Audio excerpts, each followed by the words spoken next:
এরকম হাদি ভবিষ্যতে আর পাওয়া যাবে না। উনি যেন এই বিচারটা ওই পরকালে বসে দেখতে পারে, ওনার সন্তান যেন দেখতে পারে যে আমার বাবার মৃত্যুর বিচার হয়েছে, এটাই চাই, আর কিছু চাই না।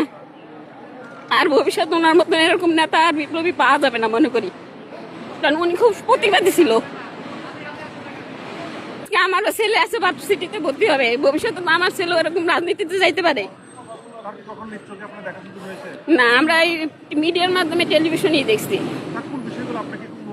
ওনার সবকিছুই ভালো লাগতো, ওনার আদর্শটা খুব ভালো ছিল। উনি তো বারবার বলতো যে আমি ইনসাফের রাজনীতি চাই।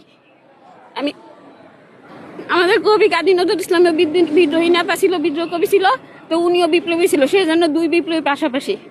এটাই যে উনি এমন ইয়েতে গেছে, আরো তো দেশে ভালো ভালো লোক মারা গেছে, কেউ তো এরকম বিদ্রোহ কবির পাশে ঠাই পায় না, উনি পাইছে, ভালো বিদেই তো পাইছে বা পাইতেছে।